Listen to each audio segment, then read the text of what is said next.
दोस्तों, आपने इन वाक्यों को तो जरूर सुना होगा कि पैसे ही सारी बुराई की जड़ होती है। अमीर लोग बदमाश होते हैं, पैसे पेड़ पर नहीं उगते हैं, पैसों से खुशी नहीं खरीदी जा सकती है। दोस्तों, ये जो वाक्य हम बचपन से सुनते आ रहे हैं, यही वाक्य हमारे दिमाग में धन के प्रति हमारा नेगेटिव ब्लूप्रिंट बनाता है। ब्लूप्रिंट क्या होता है और धन का ब्लूप्रिंट क्यों महत्वपूर्ण है, इसके बारे में हमने पिछले वीडियो में जाना था। अगर आपने उस वीडियो को नहीं देखा है तो उसका लिंक डिस्क्रिप्शन में आप वहां से देख सकते हैं। तो दोस्तों, आज की इस वीडियो में हम ये जानेंगे कि आखिर जो हमारा ब्लूप्रिंट है उसकी कंडीशनिंग किस तरह से की जाती है। तो दोस्तों, हमारे धन का जो ब्लूप्रिंट है उसकी कंडीशनिंग 3 तरीके से की जाती है। पहला है शाब्दिक प्रोग्रामिंग, दूसरा है मॉडलिंग और तीसरा है विशेष घटनाएं। पहला है शाब्दिक प्रोग्रामिंग, यानी कि बचपन से हमने पैसे के बारे में क्या क्या सुना है, जैसे कि अमीर लोग बदमाश होते हैं, पैसे पेड़ पर नहीं उगते हैं, पैसे से खुशी नहीं खरीदी जा सकती है। ये सभी हमारी शाब्दिक प्रोग्रामिंग है, जिसके कारण हमारा धन का ब्लूप्रिंट है वह नेगेटिव बन जाता है। उदाहरण के लिए एक स्टीफन नाम का एक व्यक्ति था। वह हर साल $8 लाख कमाया करता था, लेकिन कुछ समय के बाद उसके सारे पैसे खर्च हो जाते थे। या तो वह किसी को लोन दे देता था, या उसका किसी बिजनेस में नुकसान हो जाता था, या उसका हर साल होता था।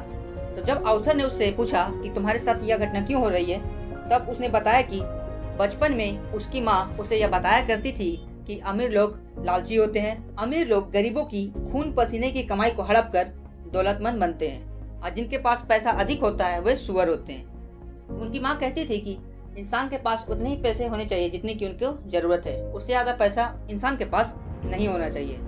जिसके कारण स्टीफन ने अमीर होने को लालच के साथ जोड़ दिया, जिसके कारण जब वह ज्यादा पैसा कमाता था तो वह किसी न किसी तरह से उसे खर्च कर देता था, जिसके कारण वह आर्थिक रूप से कभी भी स्वतंत्र नहीं हो पाया और उसकी आर्थिक स्थिति अच्छी नहीं हो पाई। ऑथर ये बताते हैं कि इस कंडीशनिंग को अब परिवर्तित कैसे किया जाए। तो पहला नियम है जागरूकता। हमने बचपन से धन के बारे में जो भी सुना है उसे एक कॉपी में पहले लिख लें। दूसरा स्टेप है समझ।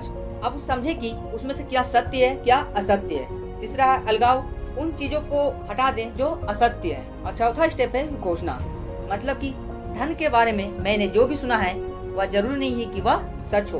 दूसरा स्टेप है मॉडलिंग, मतलब हमने बचपन में क्या देखा है। हम तो ये जानते हैं कि बच्चा जो देखता है वही सीखता है और बड़ा के वह कार्य करता है, यानी कि बच्चा एक तरह से बंदर होता है। जब हम बड़े हो रहे थे तो हमें यह गौर करना होगा कि हमारे माता पिता पैसे के मामले में किस तरह है।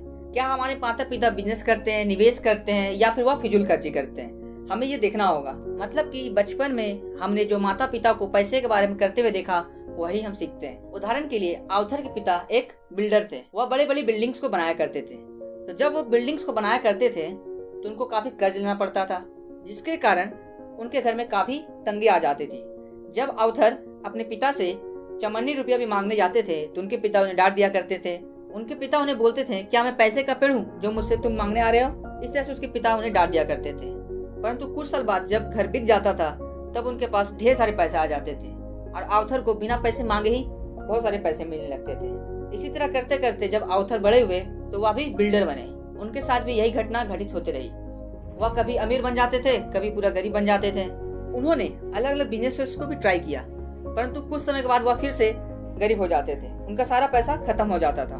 तब जब उन्होंने गौर किया तो उन्हें याद आया कि बचपन में उनके पिता के साथ भी यही घटना घटित होती थी। तब उन्होंने इस ब्लूप्रिंट को चेंज किया और उनका जीवन ठीक हो गया। ऑथर ने इसका परिवर्तन का कदम क्या बताया है। पहला जागरूकता। धन दौलत के मामले में अपने पिता और माता की आदतों के बारे में विचार करें और उसे कॉपी में लिख लें। दूसरा स्टेप है समझ। अपने वित्तीय जीवन पर इससे होने वाले प्रभावों को लिखें। तीसरा स्टेप है अलगाव। क्या वो स्टेप्स आपको अमीर बनने की तरफ ले जा रहे हैं या फिर नहीं ले जा रहे हैं। अगर अमीर बनने की तरफ ले जा रहे हैं तो आप उन स्टेप्स का पालन करें। अगर वह विचार आपको अमीर होने की तरफ नहीं ले जा रहा तो उसको अलगाव, यानी कि उसे हटा दें। और चौथा स्टेप घोषणा।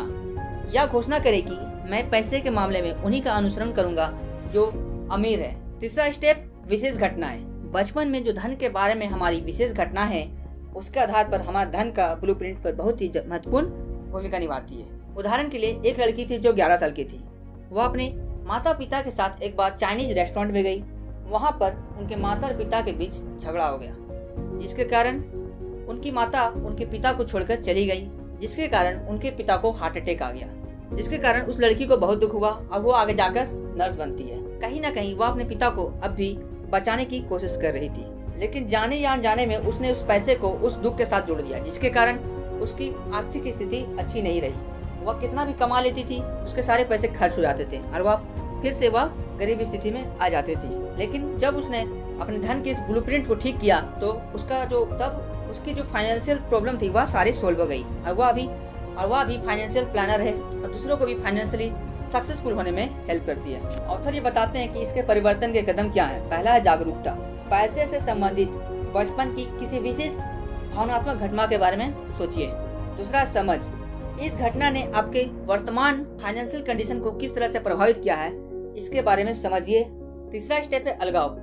उस घटना के कारण आपके जीवन की वर्तमान स्थिति की जो फाइनेंशियल कंडीशन है अगर खराब हो रही है तो उस घटना को अलग कर दें। और लास्ट चौथा स्टेप है घोषणा करें कि मैं अपने अतीत के जितने भी धन संबंधी नकारात्मक अनुभव है उसको छोड़ता हूँ और नई अनुभवों को स्वीकार करता हूँ ताकि मैं भविष्य में धनी बन सकूँ। तो दोस्तों, आज की इस वीडियो में हमने ये समझा कि हमारी जो कंडीशनिंग है वह 3 तरीके से की जाती है, यानी कि हमने बचपन में क्या सुना था, क्या देखा था और क्या अनुभव किया था। इसी के आधार पर हमारा धन का ब्लूप्रिंट बनता है। अगर हमें उसे ठीक करना है तो क्या करना होगा, पहले जागरूक होना होगा। हमें यह ध्यान देना होगा कि हमने जो देखा था, सुना था, जो अनुभव किया था, क्या वह सत्य था या असत्य था।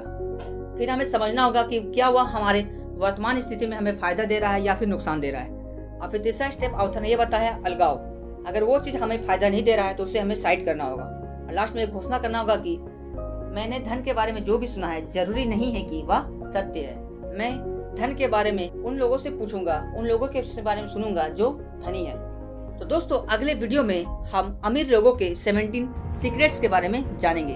तब तक के लिए हमारे चैनल को सब्सक्राइब करके बेल आइकन को दबा दें। और दोस्तों, अगर आप इस बुक को खरीदना चाहते हैं और पढ़ना चाहते हैं तो उसका लिंक डिस्क्रिप्शन में मैंने डाल दिया है, आप वहां से जाकर इसे खरीद सकते हैं। और दोस्तों, अगर वीडियो काम की लगी हो तो लाइक जरूर करें और अपने दोस्तों से शेयर करना ना भूलें। Thanks for watching.